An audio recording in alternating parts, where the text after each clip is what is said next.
राजनीति की धार हो या खेल की रफ्तार, गांव की चौपाल हो या शहरों का धमाल, आप तक पहुंचेगी हर एक खबर सबसे पहले। नमस्कार दोस्तों, अब आपका India live news channel satellite होकर बहुत जल्द आपके फ्री डीटीएच पर उपलब्ध होगा, जिसके प्रधान संपादक बबलू श्रीवास्तव एवं सह संपादक सुधांशु उत्तम होंगे। साथियों नमस्कार। आज मैं बात करने जा रहा हूँ वामपंथ। वामपंथ क्या है? वामपंथ वास्तव में एक विचार है जो समानता और शोषण मुक्त समाज की कल्पना पर आधारित है। इस विचारधारा को मानने वाले राजनैतिक दल सामाजिक समता और समाजवाद का समर्थन करते और किसी भी प्रकार के आनुवंशिक पदाधिकार का विरोध करते हैं। वे लोग वंचित के अधिकारों के लिए प्रयासरत रहते हैं। वामपंथ उत्पादन के सभी संसाधनों पर राज्य का अधिकार मानते हैं। कट्टरपंथ वास्तव में मजदूरों और कृषकों के लिए अधिकारों के लिए संघर्ष की एक प्रतिक्रियात्मक विचारधारा है जो समानता और शोषण मुक्त समाज के लिए प्रायः क्रांति की आवश्यकता पर बल देता है। यही वजह है यह पूरी तरह से पूंजीवाद और राजशाही के खिलाफ होता है या बाजारवाद और मुनाफाखोरी को गलत मानता है। वामपंथ में सरकार के दायित्व।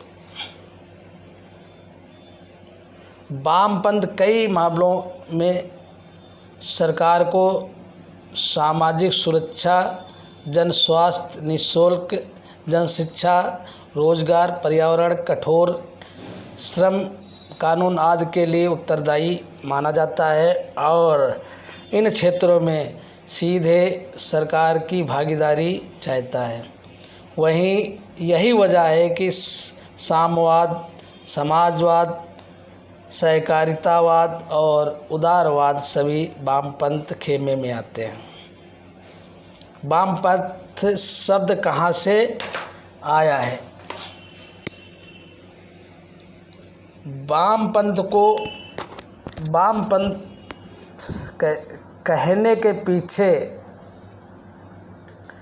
एक कहानी है और इस कहानी की शुरुआत फ्रांस से हुई थी।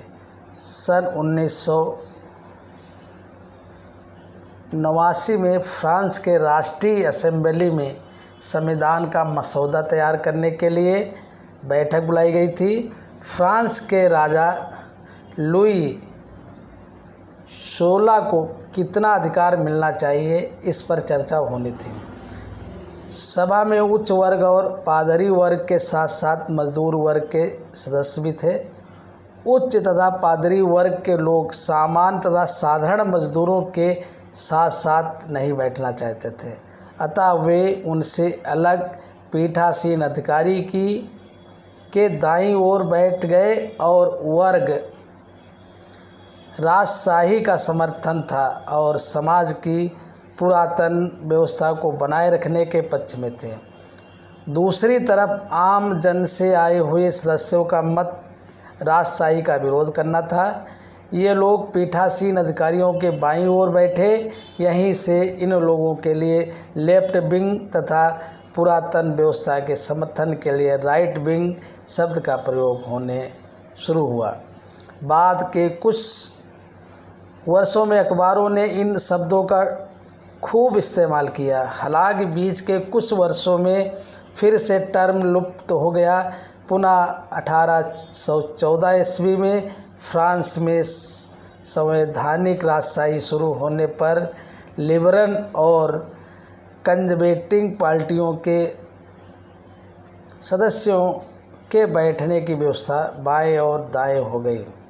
स्थानीय समाचार पत्रों ने भी इन विचारों के लिए लेफ्ट और राइट शब्द का इस्तेमाल करना शुरू कर दिया। बाद में यही कॉन्सेप्ट दुनिया के अन्य हिस्सों में भी प्रयोग होने लगा। बहुत सारे देशों में हालांकि इसे बैठने की व्यवस्था से कोई लेना देना नहीं है।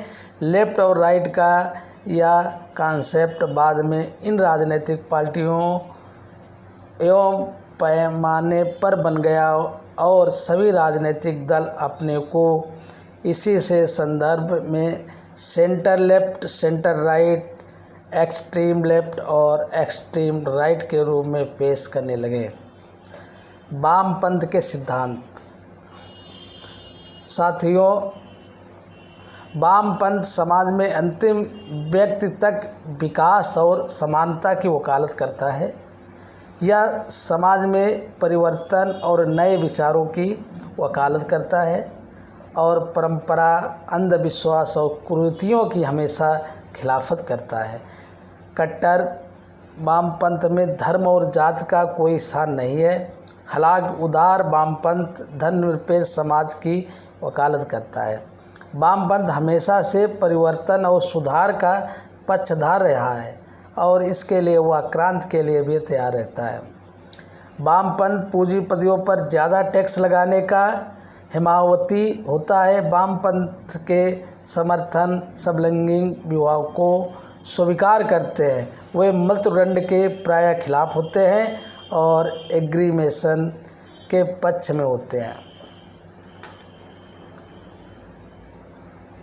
कौन है वामपंथी पार्टियां? सैद्धांतिक रूप से देखा गया तो अमेरिका की डेमोक्रेटिक पार्टी, ब्रिटेन की लिबरल पार्टी वामपंथ को फॉलो करती हैं। वहीं भारत के संदर्भ में देखा गया तो